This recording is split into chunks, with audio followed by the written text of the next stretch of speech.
Bonjour et bienvenue dans le podcast pour le futur. Aujourd'hui, on va parler des imaginaires. On va se poser la question comment modifier nos imaginaires collectifs à travers l'utilisation de l'art, entre autres. Pour en parler, on va en discuter avec Lisa du podcast Artopie et avec Sacha et Martin de l'école du Magret d'Argent.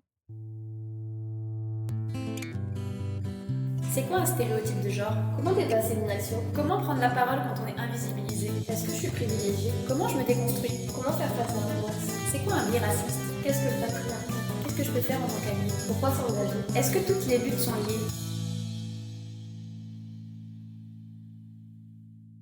liées? Aujourd'hui, on a un épisode un petit peu particulier parce qu'on va parler, on va pas parler de lutte, on va pas parler de personnes qui militent pour lutter contre une oppression, par exemple, mais on va parler de comment on construit un imaginaire, comment on va se tourner plutôt vers le futur. Et donc, pour en parler, voilà, on va en discuter tous ensemble aujourd'hui. Je vais laisser Lisa se présenter. Bonjour tout le monde, merci pour l'invitation. Moi, c'est Lisa Marchetti. Effectivement, j'ai été invitée parce que j'ai créé le podcast Artopie avec Campus FM. Et peut-être pour me présenter, j'ai fait des études en biologie, une licence en bio, donc j'ai une appétence, on va dire, pour tout ce qui touche à l'écologie. Et après, j'ai fait un cursus plutôt pour être professeur des écoles, donc avec un intérêt pour la pédagogie.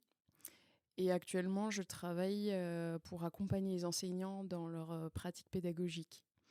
Voilà, et je suis amatrice d'art, mais j'en fais pas.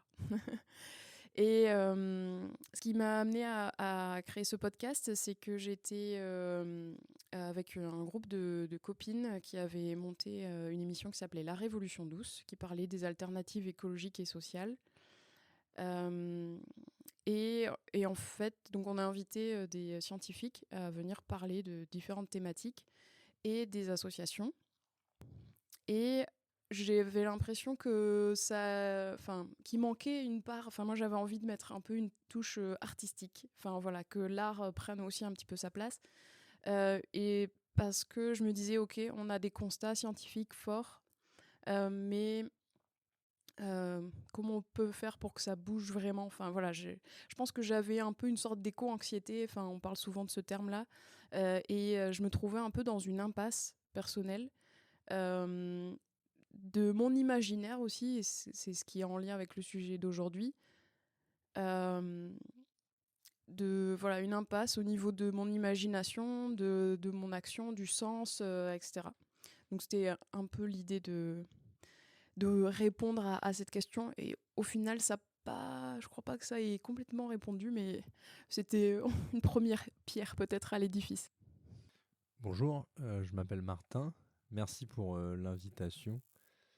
Moi, je me qualifierais d'écrivain, beaucoup sur les scènes de slam, mais aussi quelques nouvelles, un petit peu de fiction, beaucoup de poèmes, des choses diverses et variées. Et la question de l'imaginaire, je trouve qu'elle est très pertinente, que ce soit de manière un peu personnelle, je dirais pour la santé mentale, mais que ce soit de manière collective sur l'imagination et la construction d'une société. Si je prends un exemple un peu bref, il y a des études qui montrent que des personnes qui ont des fragilités au niveau de la santé mentale ont tout intérêt à se réfugier dans un imaginaire fort pour échapper à leur quotidien qu'on pourrait imaginer un petit peu difficile. Ça va être un échappatoire, et il semblerait que ce soit un échappatoire assez sain. C'est pas une fuite. Il semblerait que ce soit pas une fuite malsaine. Et là, la question aujourd'hui, c'est surtout, je pense, à l'échelle sociétale, à l'échelle collective, mais on sait très bien que les utopies qui sont imaginaires un jour peuvent devenir une fiction le lendemain. Et moi, j'irais plus loin en disant que ce qu'on n'a pas imaginé ne deviendra jamais une réalité. Il faut quand même commencer par imaginer les choses, penser les choses avant que ça puisse devenir une réalité. Et donc, je pense que c'est ça la question centrale qui va nous toucher pendant cet épisode. Bonjour, moi je m'appelle Sacha. Comme Martin, je fais partie de l'école du Magret d'Argent. On est une asso qui propose des ateliers d'écriture et des scènes slam 3 fois par mois à Toulouse. Euh, Je suis ravie d'être avec vous aujourd'hui. Je vous remercie de nous avoir invités, de nous avoir conviés à ce petit moment de discussion. Personnellement, je fais de l'art depuis bien longtemps. J'ai commencé par le cirque, je fais de la musique, j'écris mes chansons et je fais aussi du slam. J'anime une partie des ateliers d'écriture et une des scènes slam. Pour moi, le slam, c'est définitivement développé. On peut définitivement développer un imaginaire par le slam, mais je trouve que ce qu'on fait déjà en scène, créer cette bulle où l'imaginaire a le droit d'exister, où on a le droit de rêver les futurs possibles, euh, c'est déjà mettre en acte une forme de futur alternatif. Parce que c'est une réflexion collective et partagée, même si elle vient de quelque chose de personnel, de ce que pourrait être demain, ou en tout cas de ce qu'on veut plus d'aujourd'hui. Et pour moi, du coup, l'imaginaire, je ne sais pas si on peut le séparer complètement de la notion militante que tu as évoquée au début. Du coup, voilà, pour moi, imaginaire et militantisme, notamment quand on pense à quoi ressemblera demain, comment est-ce qu'on veut que demain soit, c'est complètement lié et intrinsèque. Voilà. Euh, Peut-être tant que vous vous présentez, on peut dire quelques mots de l'école du Maghreb d'Argent.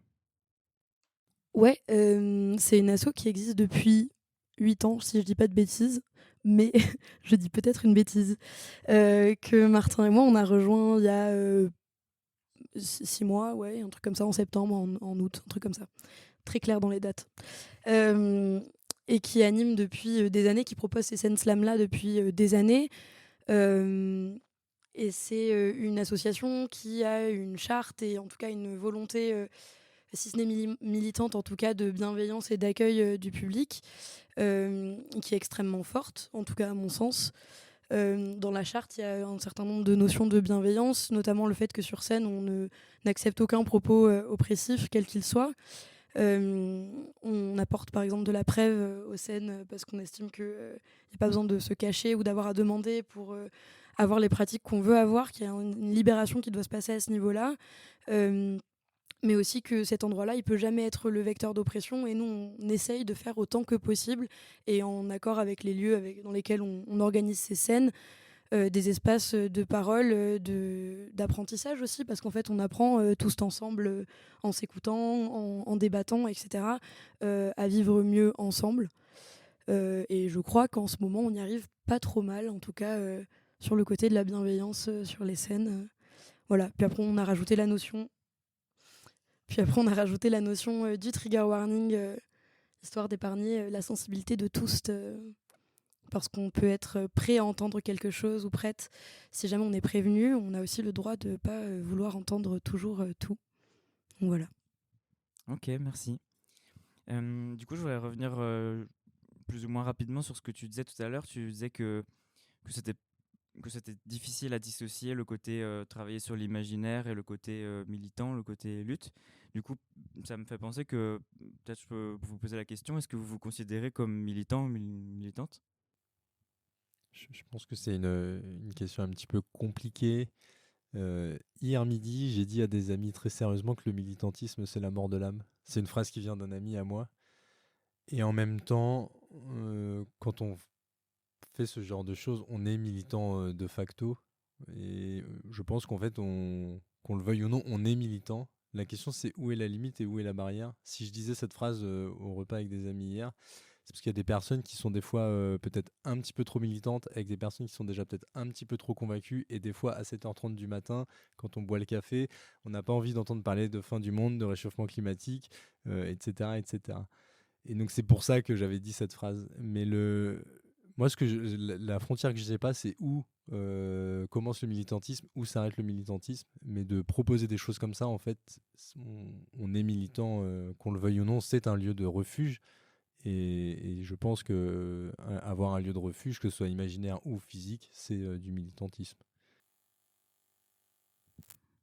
Ouais, alors en fait, moi je me disais l'imaginaire c'est l'idée, enfin pour moi quand on parle d'art et d'imaginaire, la chose qui me vient à l'esprit c'est qu'il faut que ce soit multiple et du coup bien sûr il y a des imaginaires qui vont plus nous toucher, nous parler et qu'on a envie de suivre ou voilà. Mais j'ai l'impression qu'il faut aussi donner la chance à d'autres d'exister, quoi. Qui est pas que... Et malheureusement, dans notre société, il y a des imaginaires qui sont beaucoup plus favorisés que d'autres. Donc, militer pour qu'il y ait d'autres imaginaires qui soient visibles, je pense que c'est comme tu parlais tout à l'heure de santé mentale, je pense que c'est sain aussi pour tout le monde, quoi. Moi, je suis complètement d'accord avec toi. Je pense aussi que la notion d'imaginaire, comme c'est une notion d'ailleurs ou d'autre, elle est militante par essence. Si on a besoin d'imaginer autre chose, si on a besoin d'un autre horizon, c'est rarement parce que tout est très confortable là où on est. Et je pense que réfléchir à cette notion de penser des futurs possibles, etc., si on n'est pas un homme blanc de 50 ans, politicien, cis, hétéro, valide, elle ressemble rarement à ce qu'il y a maintenant. Donc penser les futurs, même par la notion d'imaginaire, ça va être quelque chose de militant. Après, il y a une phrase incroyable de Margaret Atwood, je ne sais pas si vous savez qui c'est. C'est la personne qui a écrit La Servante écarlate. Et du coup, elle l'a rédigée pendant les années 80 à Berlin, alors qu'elle est américaine. Et quand elle a fait la réédition, parce que ça a gagné en popularité, je crois en 2017, avec l'élection de Trump et l'avènement de la série Netflix, elle a refait la préface de son bouquin et elle explique un peu son processus créatif. Et elle dit If the garden was invented, the toads in it had to be real. Donc en fait, elle dit si jamais le jardin était inventé, donc le contexte du récit, l'histoire, etc., les crapauds dedans devaient être réels. Et en fait, elle explique qu'elle a repris que des choses qui avaient existé, même si elles n'avaient pas forcément coexisté dans le même espace temporel ou géographique, pour que sa fiction elle soit probante. Que si on pense à un futur possible, on le pense forcément à partir de ce qui existe, que ce soit dans l'utopie, la dystopie, un futur probable ou improbable, rêvé ou cauchemardesque. On est obligé de s'appuyer sur quelque chose qui existe déjà. Et cette notion de l'invention passe par une reprise des codes, ou en tout cas de choses qui ont déjà préexisté, et on va les tordre, les assembler, les relire. C'est déjà du militantisme, parce que c'est de la réinterprétation, parfois et souvent d'un vécu violent. Voilà. Vous voulez rajouter quelque chose ? Ouais, sur le côté un peu écolo et notre relation au vivant, j'ai l'impression que l'artiste aussi, mais après moi c'est un peu délicat à ma place parce que je suis pas artiste, mais voilà, peut-être vous parlerez mieux de ça.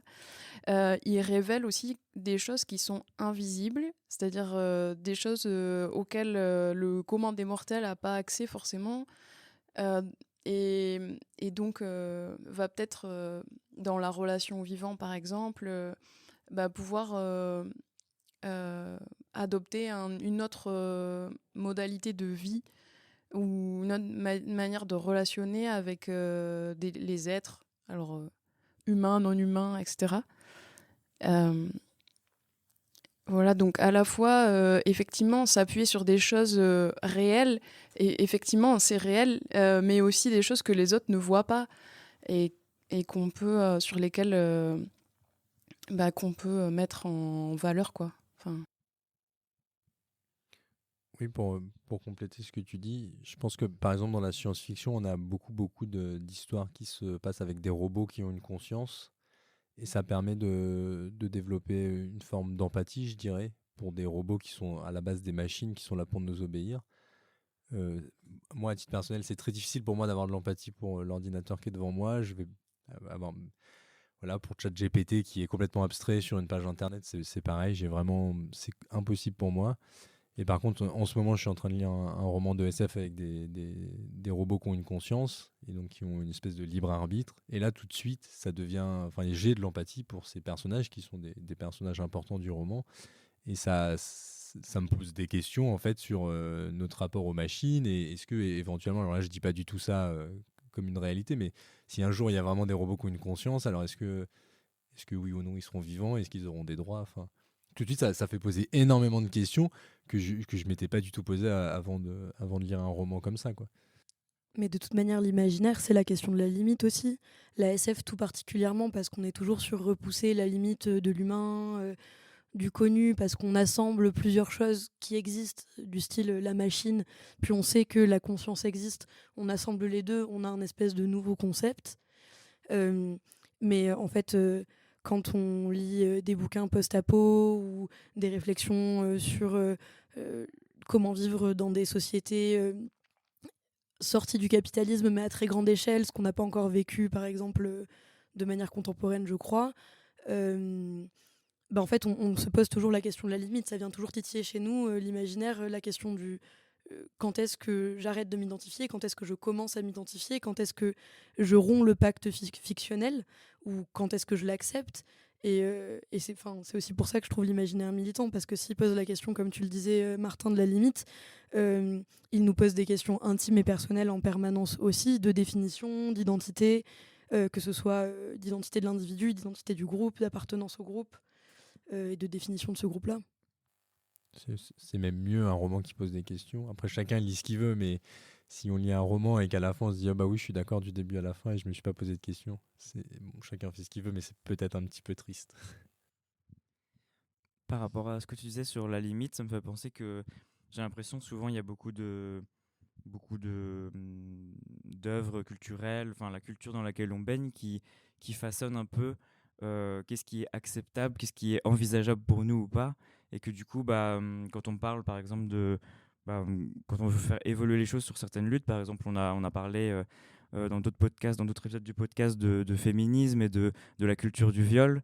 On voit qu'on est baigné dans un imaginaire sur le consentement, sur les stéréotypes de genre, etc. Et en fait, ça nous façonne un cadre dans lequel tout est bien rangé et tout est bien à sa place. Et ça fait que ça maintient certains systèmes, ça maintient certaines oppressions, etc.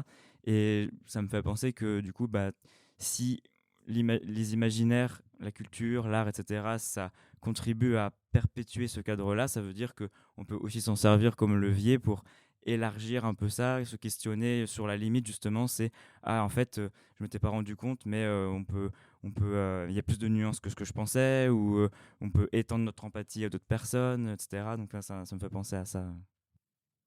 Ouais, pour te répondre 2 secondes, ce que tu dis, ça me fait penser à la théorie de la fenêtre d'Overton.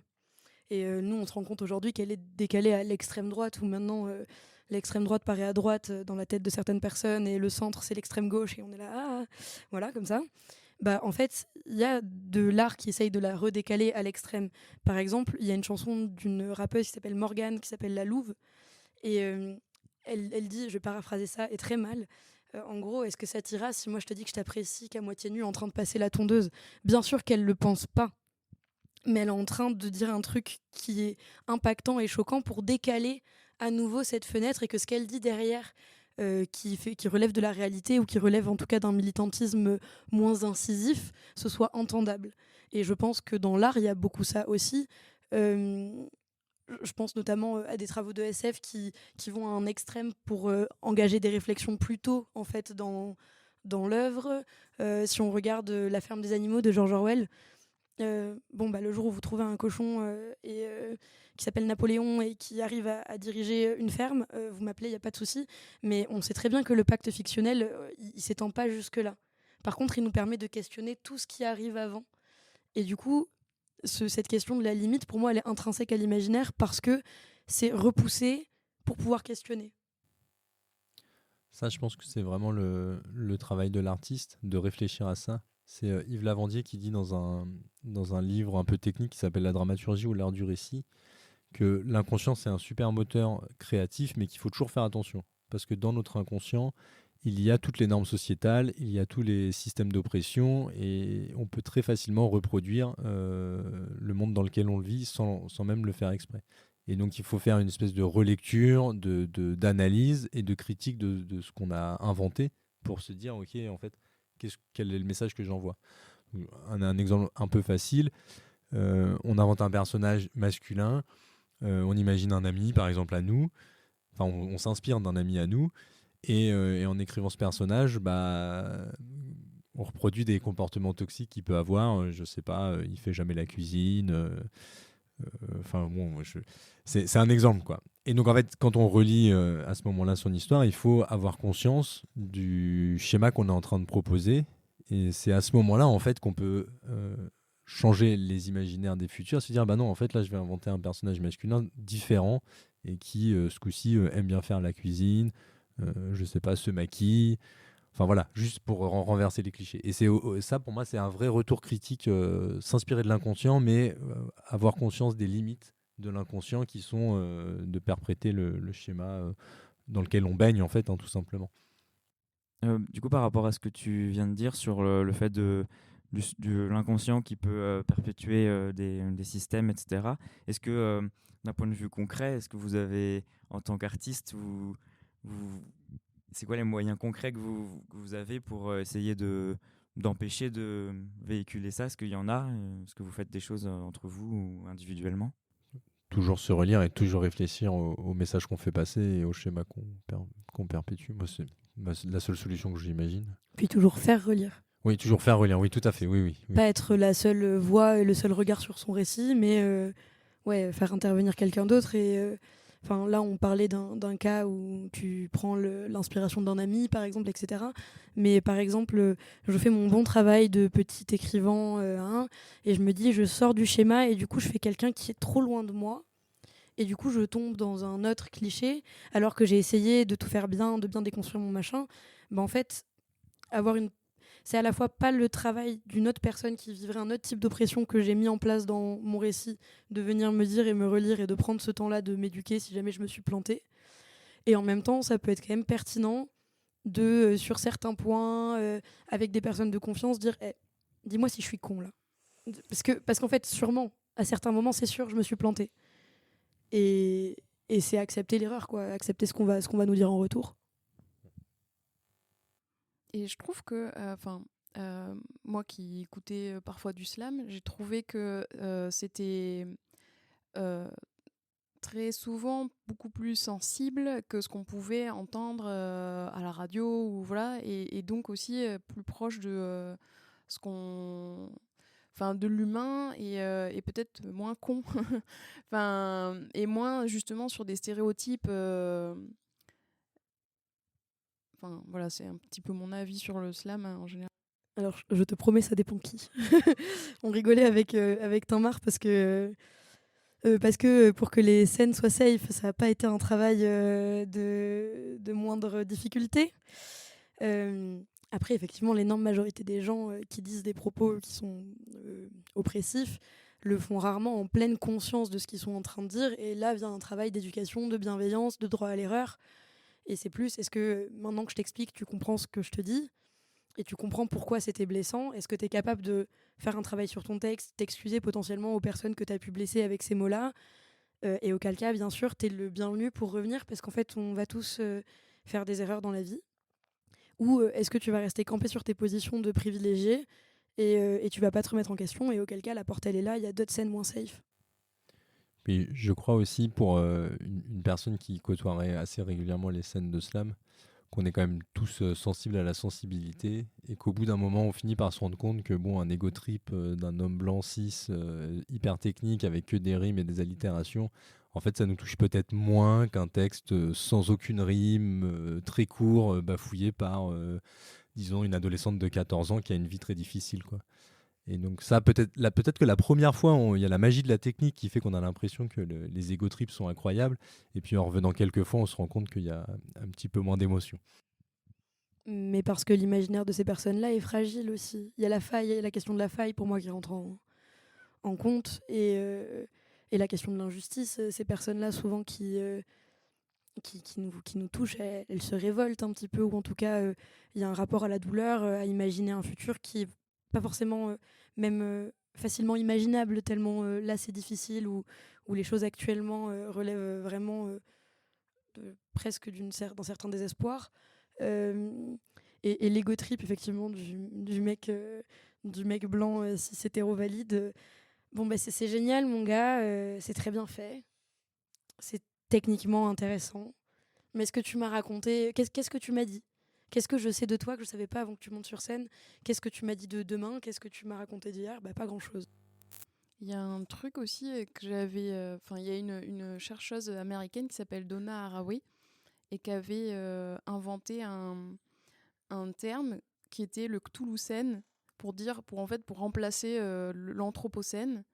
Elle avait inventé ce mot. Et c'était. Enfin, moi, ça m'a beaucoup marqué parce que je me suis dit, tiens, c'est une chercheuse, elle est scientifique, et en fait, elle essaye d'aborder des sujets que les autres scientifiques abordent, avec un autre prisme, avec ce côté fiction. Et donc, de mélanger un petit peu la fiction et la science, et elle aborde des sujets avec un peu d'un point de vue systémique. Enfin, elle raconte des récits qui vont à la fois t'apprendre des choses et en même temps t'embarquer complètement dans son histoire. Et je trouvais que c'était intéressant parce que des fois, les scientifiques, ils sont un peu ennuyeux, quoi. Et on a du mal à les écouter, on a du mal à les croire peut-être ou à se mobiliser après avoir lu des articles. C'est peut-être parfois un peu aussi sidérant. C'était une philosophe là de Toulouse qui s'appelle Aline Ouiam qui parlait de certains imaginaires qui sont sidérants, du style des imaginaires catastrophistes ou voilà, qui en fait nous empêchent de nous mobiliser,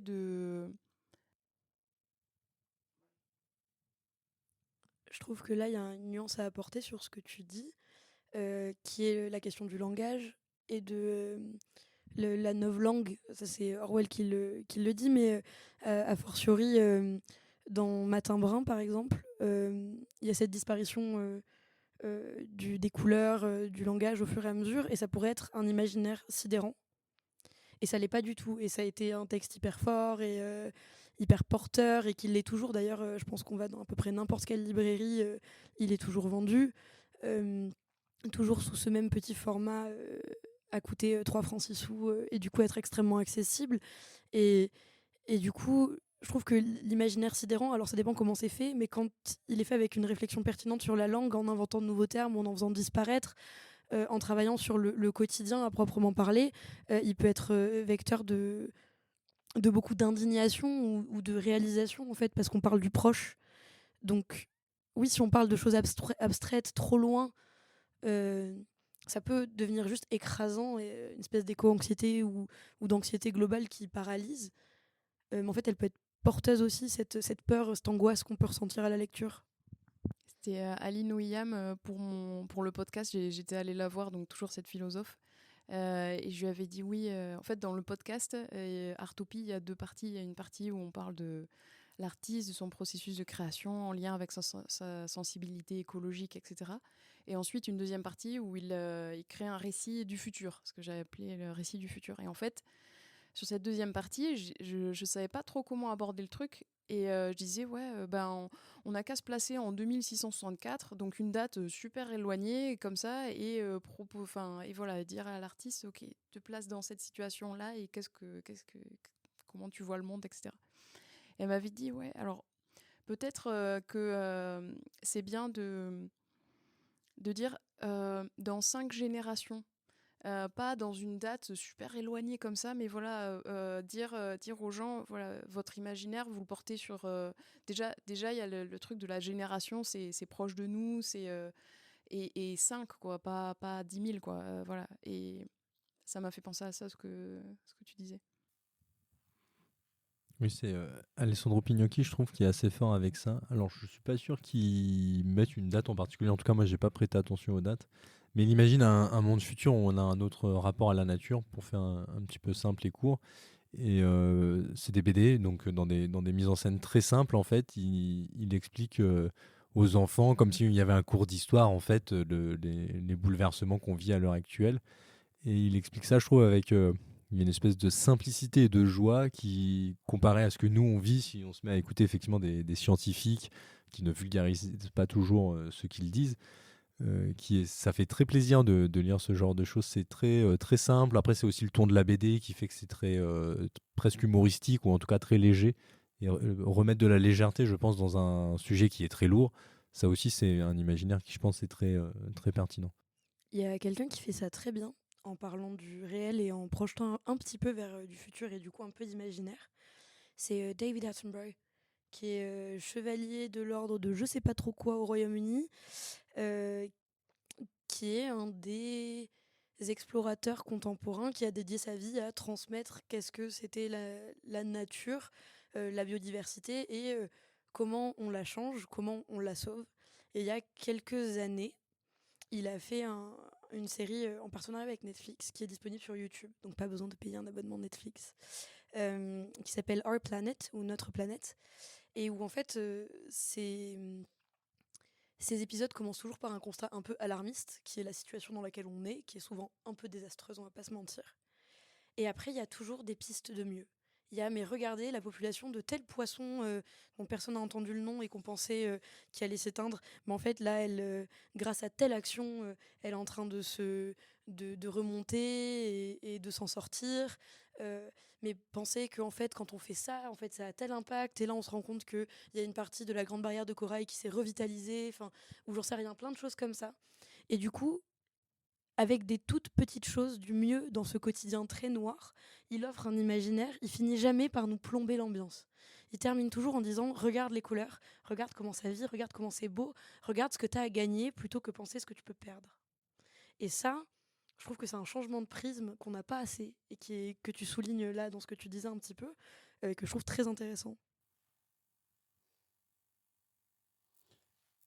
Il y a aussi quelque chose d'un petit peu facile, c'est de ne pas trop regarder les informations parce que on peut se renseigner sans regarder les informations à proprement parler. Et les informations, le fonctionnement est hyper anxiogène. Alors je ne sais pas exactement comment ça marche à ce niveau-là, mais il doit y avoir des mécanismes dans notre cerveau qui fait qu'on apprécie les trucs qui font peur.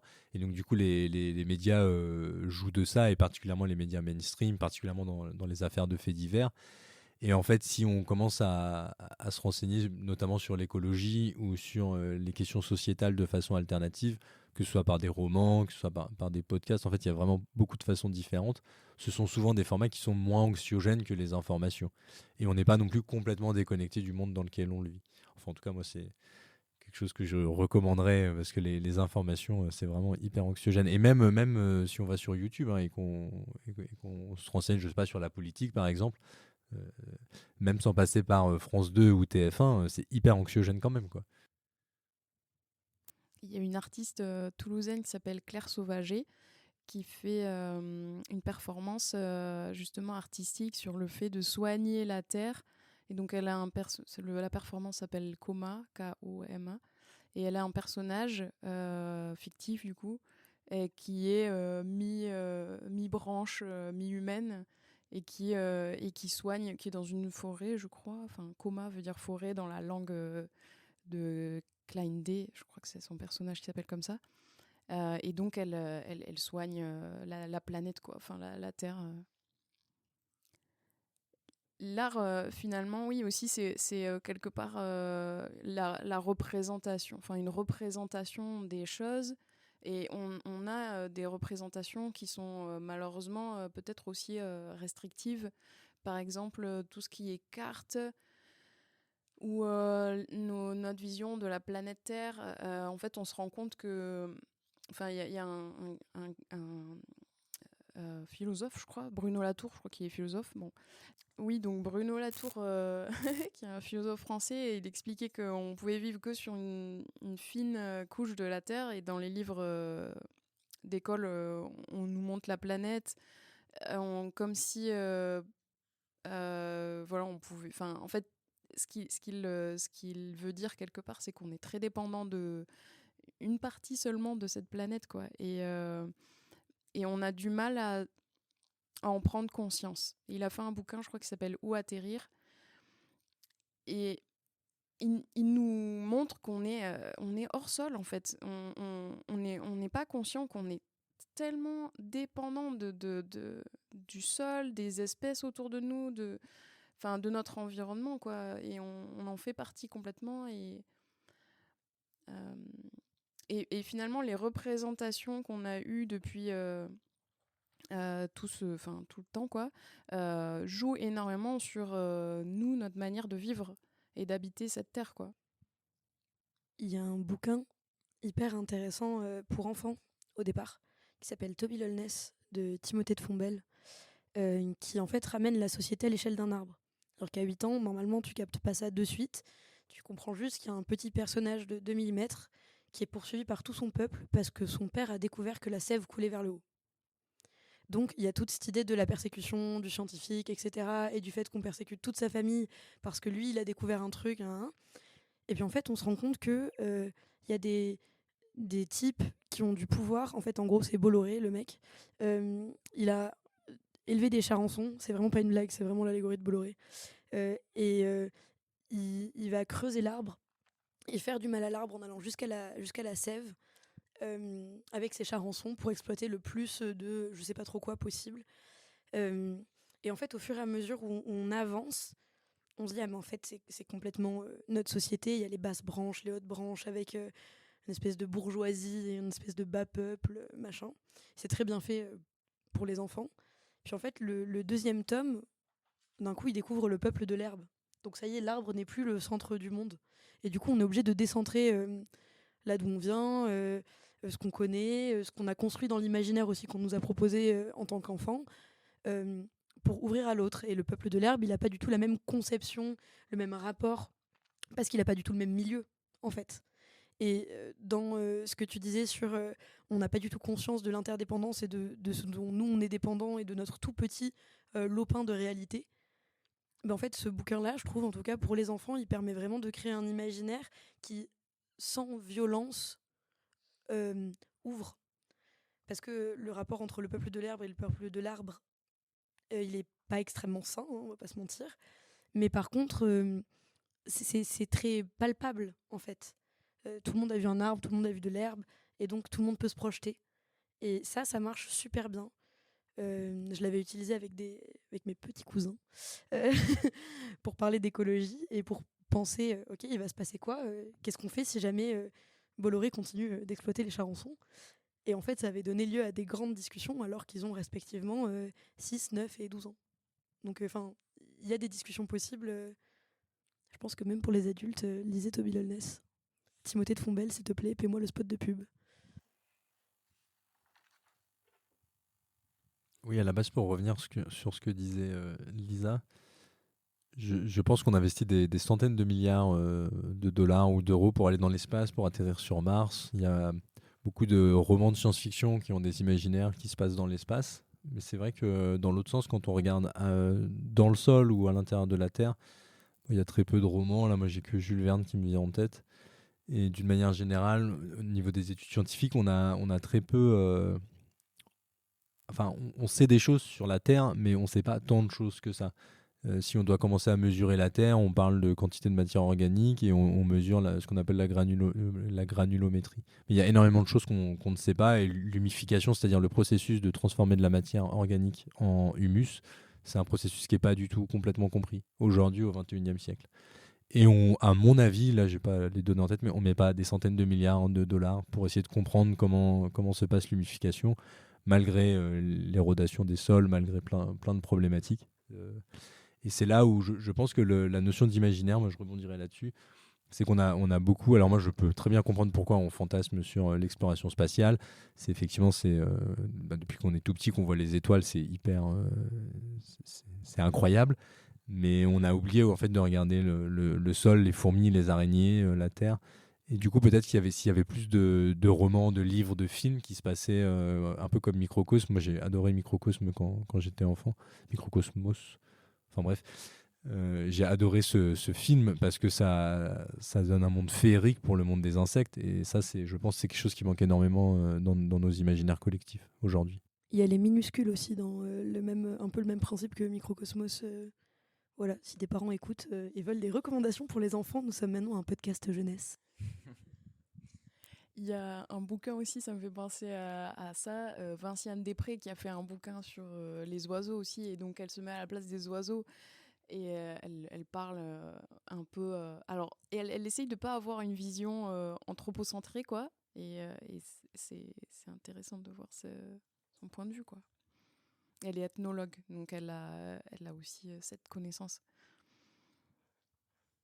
Ce que tu disais tout à l'heure, à la fois sur le côté, la fascination pour aller vers l'espace et tout, et aussi le côté, on connaît pas bien ce qu'il y a autour de nous, ça me fait penser à un truc que j'ai remarqué il y a pas très longtemps, mais c'est que ça me surprend parce que quand on est enfant, généralement, on a plein de livres sur les animaux, les plantes et tout, et je trouve que très souvent, tous les enfants vont connaître le lion, le tigre, etc., qui c'est pas du tout leur milieu, ça va être dans des pays hyper loin, c'est des trucs exotiques, et par contre tous les oiseaux qu'il y a dans nos arbres, tous nos arbres qu'il y a autour de nous, en fait on ne connaît pas, et du coup je sais pas comment c'est maintenu ce truc là, si c'est juste une espèce de fascination pour les trucs qui sont loin, qui sont exotiques, mais au final c'est sans le dire, du coup on finit par être enfant et à trouver juste que c'est normal, quoi, genre ces animaux là, c'est comme si on avait baigné dedans, alors qu'en fait on devrait plus connaître des cerfs, des daims, les oiseaux, les plantes, les fleurs autour de nous et tout. Et voilà, ça me fait penser à ça, un peu la combinaison des deux là. Mhm. Je pense qu'il y a des restes du colonialisme, hein, sur le coup, avec le 19e siècle qui a fait très mal dans les imaginaires, que ce soit Kipling ou.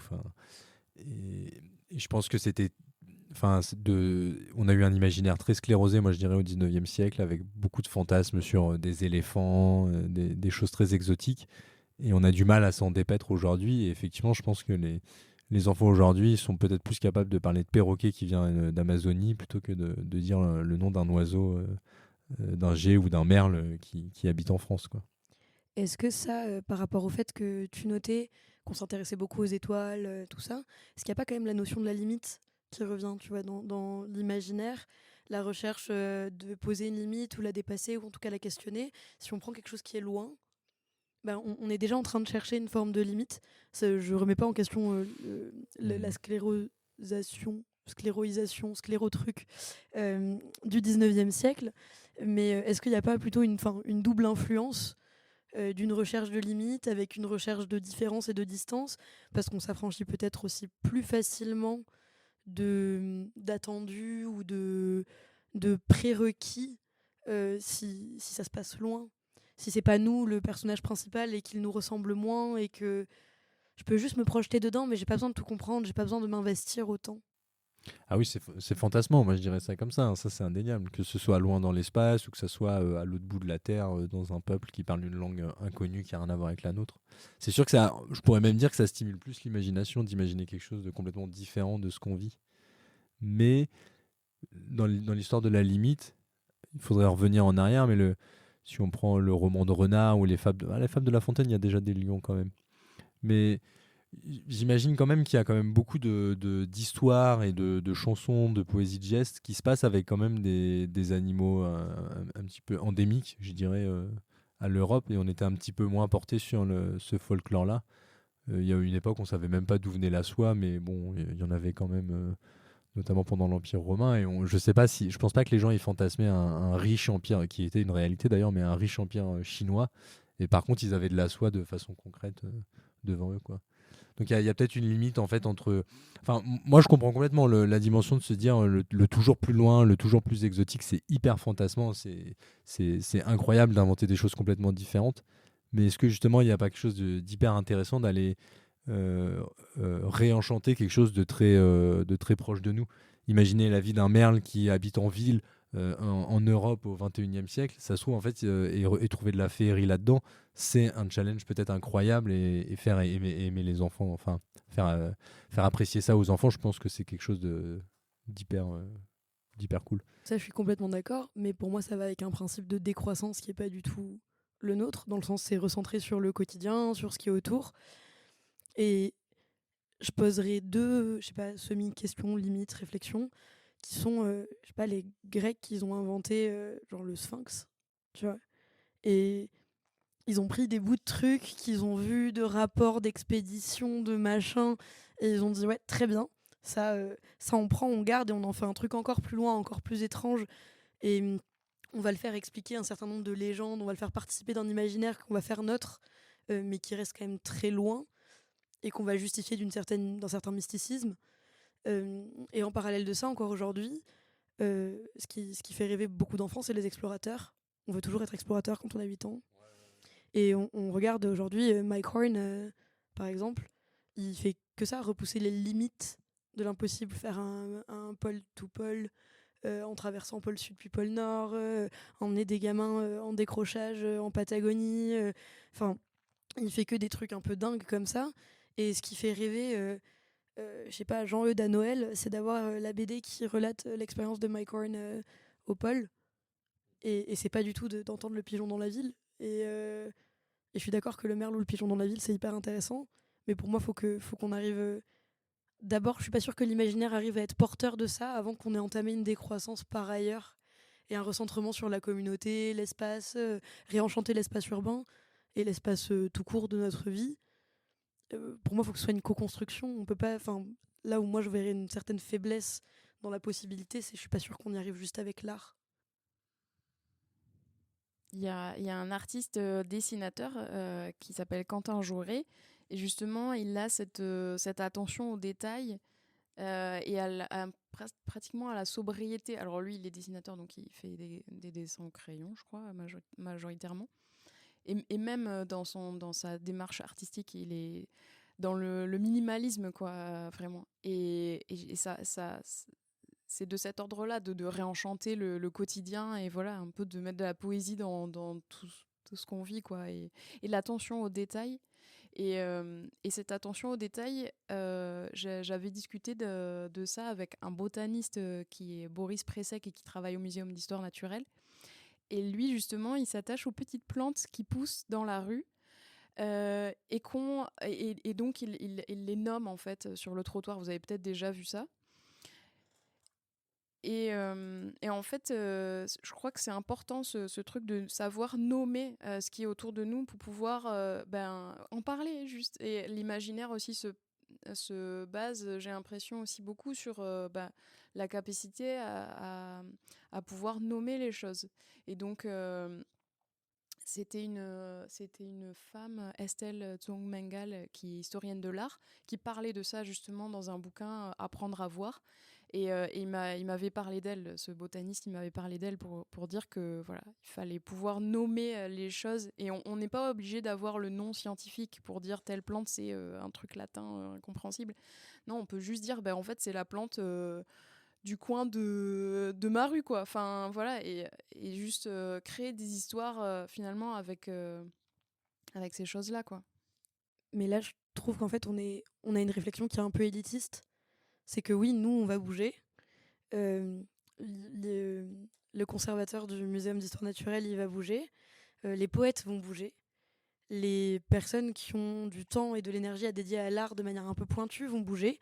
Mais si on bouge sans les autres, sans ceux avec qui ça va demander plus d'énergie, plus de temps, plus de les prendre par la main, parce que l'art, c'est hyper effrayant. Parce que aller dans un musée, c'est pas donné à tout le monde et c'est pas un acte facile pour tout le monde. Rentrer dans une librairie, c'est pas anodin pour plein de gens. Et c'est parfois des choses que certaines personnes n'ont jamais faites. Si on n'arrive pas à faire bouger leur imaginaire à eux, avec de la bienveillance, avec du temps, avec y dédier de l'énergie pour comprendre aussi pourquoi l'imaginaire de ces personnes-là, c'est ça, en fait, on va créer une fracture qui sera encore plus grande entre une élite intellectuelle qui se recentre sur le quotidien, ce qu'il y a autour, une forme d'épuration et de simplicité, et presque... Enfin, je dis pas du tout que tu as dit ça, hein, mais une forme de diabolisation d'une population qui a moins accès, ou en tout cas moins facilement accès à ces imaginaires-là, et qui est encore tournée vers un imaginaire de grandeur, d'ailleurs, et qui peut pas encore, parce qu'en fait, ça se trouve, le quotidien, c'est juste trop la merde pour pas avoir envie de s'en échapper, et qu'il faut peut-être un peu plus de temps et avoir le temps de rentrer dans une librairie et de discuter, et en fait, de pouvoir mettre du pain sur la table et de se rendre à un café associatif parce que c'est plus une question de mettre du pain sur la table et de discuter de ces choses-là. Et enfin, pour moi, il faut juste faire attention à ce que ce soit pas toujours à deux vitesses.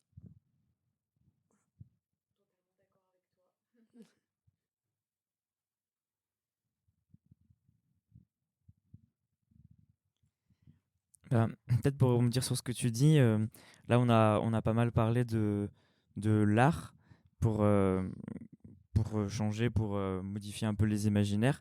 Et le fait que tu parles du souci de ne pas être trop élitiste et tout, je me demande aussi si on ne pourrait pas élargir un petit peu et voir si vous pensez à d'autres d'autres choses dans lesquelles on baigne et qui ne soient pas forcément des œuvres, qui ne soient pas forcément des choses en rapport avec l'art, mais d'autres éléments de notre culture et de notre milieu qui puissent vraiment façonner nos imaginaires et sur lequel ça pourrait aussi être un levier, quoi. J'ai envie de dire, il y en a plein et en même temps, c'est compliqué. Mais je crois que ça commence dès l'école et notre façon d'imaginer l'apprentissage. Parce qu'on est tout de suite conditionné à se dire que pour apprendre des choses, il faut être assis sur une chaise à écouter quelqu'un parler. Voilà, j'ai pas une solution miracle, mais ça me paraît évidemment pas être la seule solution pour apprendre des choses. Je pense qu'il y a des gens plus calés sur le sujet qui auront plein d'autres idées. Et puis après, j'imagine que c'est à tous les niveaux. J'ai même envie de dire notre démarche dans la rue, notre façon de marcher dans la rue peut complètement avoir un impact sur notre imaginaire, les gens qu'on rencontre. Et est-ce qu'on marche un petit peu, disons, droit vers un but de façon un peu pressée, ou est-ce qu'on flâne? Et puis voilà, il y a aussi les magasins, le nom des marques. Enfin voilà, je suis presque un peu perdu tellement c'est énorme et gigantissime et à mon avis tout a de l'impact. Donc Pour moi, tout a de l'impact et tout retranscrit cette question de classe. Et je crois qu'on dit que l'écologie sans lutte des classes et du jardinage, bah, c'est un peu ça. Enfin, cette notion-là, de toute manière, penser les futurs possibles sans penser ceux pour qui l'imaginaire, il est construit de choses beaucoup plus stéréotypées, beaucoup plus mainstreamées, qui vont pas avoir le temps, l'énergie, et ils vont pas être blâmés de pas pouvoir aller chercher parce que classe sociale différente, parce que temps, énergie, j'en sais rien, quelle que soit la raison pour laquelle c'est plus difficile, de prendre en compte que leur imaginaire, il va mettre plus de temps à bouger, et comment est-ce qu'il va bouger, et comment est-ce qu'on les ignore pas. Ben, pour moi, c'est comme tu as dit, Martin, il y a l'école, mais l'école, elle est vectrice d'inégalité, on le sait. Moi, je suis prof et tous les jours, j'en peux plus de voir ça et de me dire je bosse dans une institution où j'aimerais faire changer les choses et où j'ai pas un pouvoir majeur pour les faire changer. Donc c'est très frustrant. Mais bien sûr, le gamin qui connaît de la Chine que le resto chinois du coin, et celui... Non, mais c'est débile, mais c'est pour prendre des exemples à la con. Et celui qui va avoir l'option, ne serait-ce que de faire option chinois ou japonais à Ozen, je sais plus laquelle des deux il y a, en lycée de centre-ville de Toulouse, et celui qui, en plus, derrière, va avoir l'opportunité de faire un échange ou de partir là-bas ou quoi que ce soit, ils vont pas du tout avoir la même conscience et le même imaginaire construit autour de ça. Il y en a un, ça va être les chips à la crevette. Il y en a un, ça va être de la littérature et sûrement un peu d'histoire. Et il y en a un autre, ça va être une expérience interpersonnelle. Donc tout est système de classe, tout est imaginaire et tout est à réfléchir en tant qu'ensemble. Comment est-ce qu'on se prend tous par la main et on laisse pas la moitié, voire plus de la moitié sur le côté, quoi. en plus, pour rebondir un peu là-dessus, moi je travaille aussi dans un collège qui est en REP, je crois on dit aujourd'hui. Euh, Certains élèves ont des vécus un petit peu traumatisants et donc du coup c'est, je pense, pas forcément plus dur, mais en tout cas ça ne sera pas forcément leur première démarche, ça va pas être de se poser des questions, que ce soit sur l'écologie ou la façon de faire société. Si tu fuis la guerre, la première association, disons, caritative, entre guillemets, dans laquelle tu risques de t'investir, c'est une association pour la paix ou qui envoie de la nourriture sur le lieu de la guerre, quoi. Et je trouve que ça se ressent de façon relativement forte, avec en plus une déconnexion, parce que évidemment, il y a aussi des élèves plus aisés, plus favorisés dans un collège en REP, pardon. Mais et du coup, la fracture, elle risque de... Enfin, elle risque limite de s'agrandir, hein, moi j'ai envie de dire, entre des personnes qui fuient, vu la situation mondiale, quoi, qui fuient des milieux extrêmement horribles, et nous qui, jusqu'à présent, restons dans nos privilèges, puisque on a beau dire, on n'a pas été tant touché par la guerre en Ukraine que ça, puisque je ne pense pas qu'il y ait eu un seul missile qui ait explosé en France, donc... C'est ça, ça peut être quoi l'imaginaire quand on a détruit tout ce qui était autour de nous, tout ce qui le constituait au départ, quand on arrive et qu'il n'existe plus rien de ce que nous on a été. Ben ouais, faut pas oublier ça, quoi. Tu le disais très bien. Je suis pas sûre qu'eux ils pensent les futurs possibles comme nous autour de cette table, quoi. Ah non, juste la paix pour eux, enfin... Ce serait déjà Si pas tu viens mal. d'Ukraine ou de Gaza, juste la paix, déjà, c'est fabuleux, quoi. C'est inestimable, quoi. Mais ceci dit, pour rebondir un petit peu, moi j'ai vu une vidéo d'une petite fille en Palestine qui est en train de jouer en fait avec un bâton.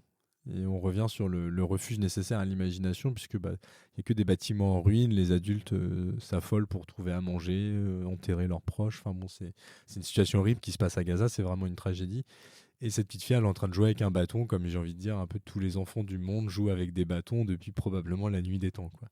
Et moi, d'avoir vu cette vidéo, ça m'a fait, évidemment, c'est horrible, hein, ce qui se passe là-bas, mais ça m'a fait une espèce de, pas d'espoir, mais chaud au cœur de voir qu'il y a quand même une espèce d'impondérable que oui, un enfant trouve un bâton de bois, et même si ce qu'il vit, c'est horrible et affreux, et ben il joue avec un bâton de bois, quoi. Il y a une espèce de, je trouvais ça comme un refuge, quoi, de me dire, il y a des impondérables dans la vie, et voilà, un enfant, un bâton de bois, où il marche sur les lignes, ça c'est des choses, ça ne changera pas. Après, il y a l'impact de l'imaginaire dominant dont tu parlais, je crois, à un moment donné. Euh, Est-ce que quelqu'un d'autre que moi ici a vu la vidéo qu'a fait Trump par IA pour transformer la bande de Gaza en Costa del Sol? Ouais, j'ai vu ça, Et ouais. c'est un enfer. C'est clairement un espèce de fruit de son imagination mégalomaniaque, là, avec une statue de Trump en or de genre 14 mètres de haut. Et il fait un espèce d'avant-après avec des gens dans une détresse euh, en- je sais pas, incommensurable, des enfants blessés. Et puis ensuite, oh là là, regardez ce paradis pour riches américains. Les Gazaouis, on sait pas ce qu'on en a fait et on s'en fout d'ailleurs. Parce que regardez ma grandeur, regardez qui je suis. Et je pense que s'il y a un imaginaire qui est peut-être encore plus compliqué à changer ou en tout cas à ouvrir que celui des personnes qui peuvent pas et qui n'ont pas l'opportunité de se poser les questions qu'on se pose, parce que la vie, c'est peut-être ceux qui pourraient se poser la question et qui choisissent enfin, qui choisissent, non, ils ont tous les privilèges et qui choisissent d'en faire le pire usage possible.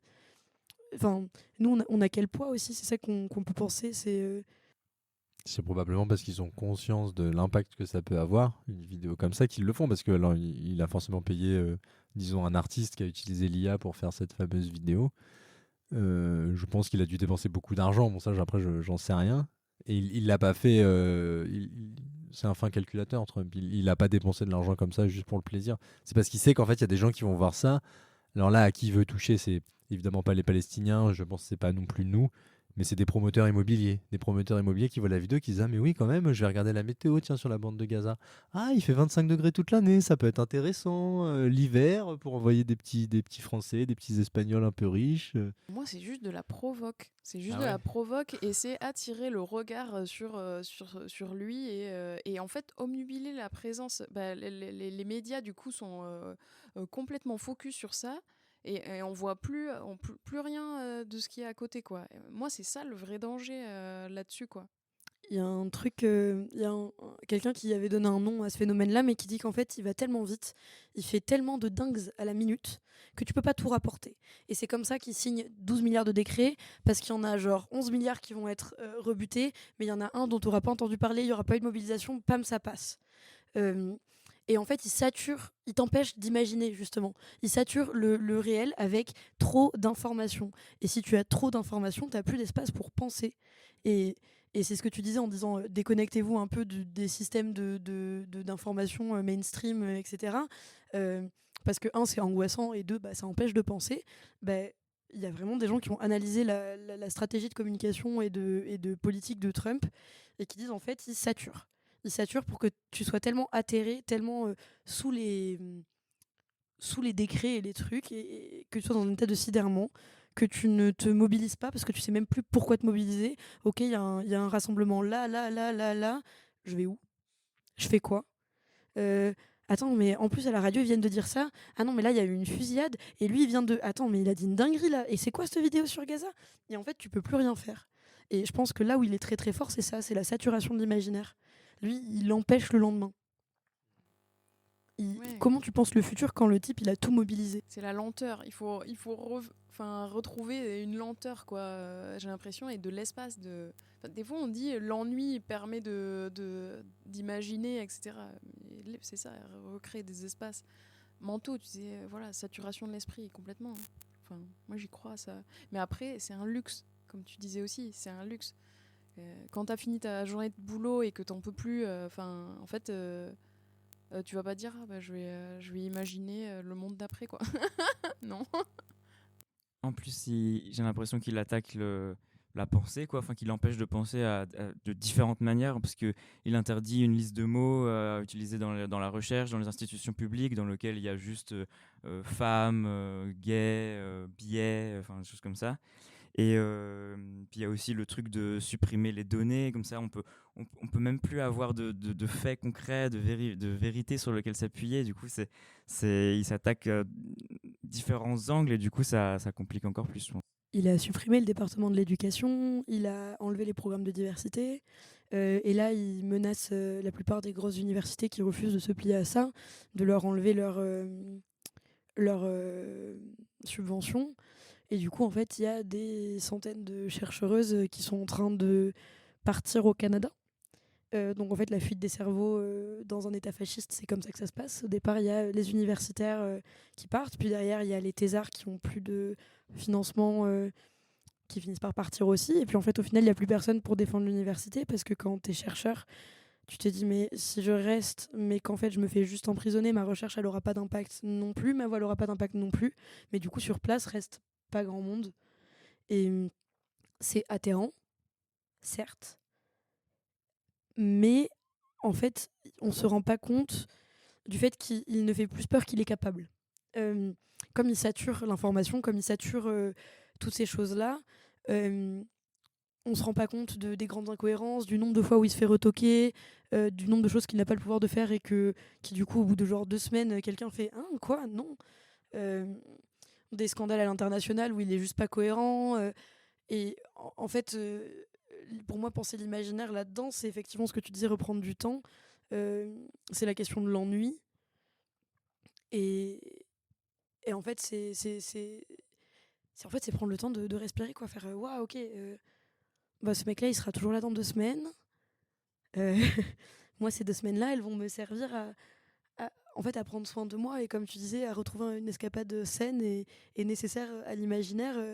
Et penser les futurs possibles sans imaginaire, c'est pas possible. Enfin, c'est antinomique. Comment est-ce qu'on pense le futur sans imaginaire? Mais lui, il annihile l'idée même de futur.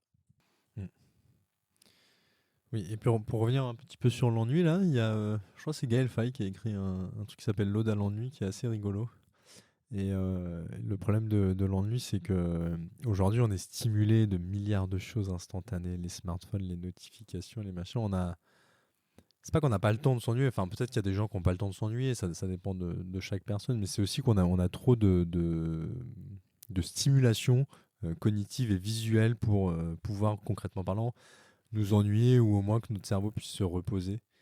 Et voilà. Et c'est super important aussi c'est des temps de fixation de la mémoire. J'avais lu un article qui parle de ça.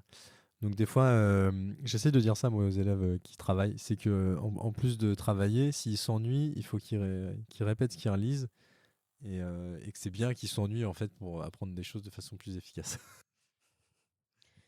Mais tu vois, moi, je trouve que cet ennui, Ben Mazué, il parle pas mal de l'ennui aussi en interview, un peu moins dans ses textes. Mais il parle de comment il s'est beaucoup ennuyé enfant et comment il s'est imaginé être Tony Mitchell et comment il serait allé chercher son amoureuse sur sa moto, il l'aurait ramené pas trop tard et il aurait eu un cuir incroyable, il l'aurait emmené au resto. Enfin, il raconte son espèce de fantasme enfantin. Et je trouve qu'on a beaucoup parlé de l'imaginaire du futur, de vraiment de la projection, et on n'a pas parlé de ce qui, dans le passé, nourrit notre imaginaire aujourd'hui. Par exemple, est-ce qu'on perçoit les rassemblements et la lutte, par exemple, militante pour un monde différent, de la même manière, depuis qu'il y a la liberté guidant le peuple qui a été peinte, tu vois.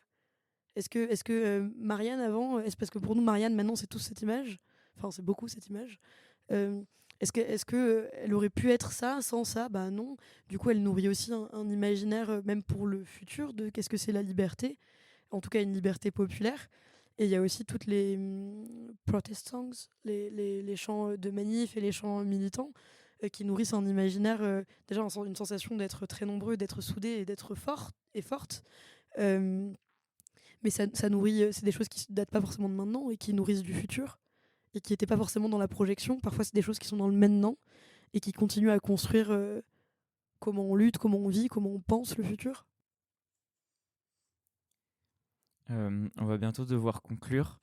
Du coup, si c'est passé vite, si jamais peut-être on peut faire un dernier tour, si vous aviez préparé des choses que vous avez envie d'évoquer, et si possible, essayer de finir sur une note un peu plus positive, parce qu'on a parlé de sujets un petit peu lourds là pendant ces dernières minutes. Du coup, voilà, un peu libre, et puis aussi n'hésitez pas à nous partager des actualités ou des choses à venir dans vos collectifs ou autour de vous. Je peux prendre la suite. Là, qui me vient, je pensais à un artiste comédien qui fait partie d'un collectif, le 8. Alors, j'ai pas l'acronyme là. Mais il proposait un spectacle, une sorte de spectacle avec d'autres artistes, d'autres comédiens. C'est une sorte de dôme en fait dans laquelle on rentre et ça s'installe dans la rue avec c'est dans des festivals plutôt où il y a vraiment des déambulations de personnes et les gens rentrent, ils savent pas ce que c'est, ils savent pas à quoi forcément s'attendre. Ils rentrent dans ce dôme et ils vont vivre des scénarios du GIEC, donc des scénarios climatiques, et donc ils vont devoir trouver des solutions locales, parce qu'en fait c'est des Ramonvillois, c'est des gens de Blagnac, comment on va pouvoir s'adapter à tel scénario, etc. Et donc ça, c'est à la fois donc il y a le manuel d'adaptation à la planète qui est dispo sur internet, et c'est super intéressant à lire, super drôle, parce que c'est des solutions un peu loufoques, et c'est l'imagination aussi qui apporte cette part-là un peu aussi de légèreté, tout en ayant bien conscience des choses qu'il va falloir faire, quoi. Pour dire une dernière chose un peu pessimiste, c'est que je pense c'est important de se souvenir que c'est très long de changer des imaginaires collectifs à tous les niveaux, que ce soit sociétal pour les VSS ou pour l'écologie. Du coup, il faut pas, j'ai tendance à me dire que si on pense que on peut changer les choses dans les 2 années à venir, on risque d'être immensément déçu. Du coup, moi, si je peux donner un conseil que j'estime être positif et qui est une touche d'espoir, c'est de se dire qu'on participe actuellement à un changement d'imaginaire collectif. C'est juste que c'est plus long que ça. Et c'est pas parce que Trump est président que les imaginaires collectifs ne sont pas en train d'être modifiés et qu'on n'y participe pas. On y participe juste en imaginant un monde, on y participe en venant à une soirée slam, en créant des podcasts. Et là, il se passe des choses. Je sais qu'il y a beaucoup de personnes pour qui c'est pas assez, et je peux comprendre pourquoi. Mais moi, je pense que c'est très important pour notre santé mentale. Moi, je connais des personnes dans certains milieux militants comment je peux dire ça, qui n'accordent pas beaucoup d'importance au bien-être. Et je pense que c'est vraiment pas une bonne idée. Militer, c'est bien, avoir des valeurs nobles, c'est magnifique, mais prendre soin de soi aussi et se détruire pour militer, selon moi, ce n'est pas une bonne idée du tout. Donc voilà, il faut trouver le temps, l'énergie de se construire ce refuge, ce petit jardin intime qui est certes imaginaire, mais qui, je pense, est absolument vital. Et ça peut vraiment changer notre rapport au monde et notre bien-être, en fait, de manière concrète. Moi, je vais faire l'instant promo avant de conclure. Si vous voulez venir penser les futurs possibles sur une scène slam, il y a un atelier d'écriture et une scène slam tous les 2e samedis de chaque mois, juste à côté, à Pas de Doigt, au Merle-Moqueur. Tous les 3e jeudis du mois, à l'Escabelle.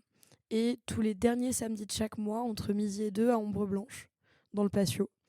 Donc voilà, si jamais vous voulez venir, on sera très content et contente de vous voir. Pour ce qui est d'une note un peu plus positive, je suis d'accord, les imaginaires changent pas souvent assez vite à notre goût, mais ils changent. Ils changent et on peut lire des jolis BD qui font du bien, comme Cache-Cache Bâton, qui a été illustré par La Place, je crois, mais je dis peut-être une bêtise. Et Et en fait, on entend aussi enfin la rage. On a le droit d'être en colère. La colère, elle est salvatrice, elle est performatrice, elle est forte. Et elle peut se transformer en des choses magnifiques, en un futur possible, effectivement. Mais voilà, écoutez Louvre de Morgane, Labor Song de Paloma et Rome de Solane, crier un peu dans votre chambre. Ça fait du bien. Et pensez au fait qu'elle propose autre chose. Et que ce autre chose, ben, ça peut être demain. Alors pas demain dans 2 ans, mais peut-être demain dans 10. Voilà. Moi, ça me fait pas. Enfin, moi, je voudrais finir sur un film que j'ai vu cette semaine qui est Oksana de Charlène Favier, qui est sorti le 16 avril. C'est un film qui parle de une des personnes qui a fondé les Femen en Ukraine. Et on voit toute sa vie, c'est vraiment tourné autour de sa vie à elle. C'est une fiction, mais il y a des éléments réels à l'intérieur. Et c'est une artiste à la base. Et à plusieurs reprises dans le film, et c'est inspiré de son vrai personnage, elle dit l'art c'est la révolution. Et du coup, quand j'ai entendu ça, ça m'a beaucoup fait penser au sujet qu'on a traité aujourd'hui. Du coup, je voulais le caser quelque part. Bah, merci à Lisa, Sacha et Martin d'être venus. Merci à vous pour l'invitation. Et merci d'avoir écouté. On se retrouve le mois prochain pour un nouvel épisode.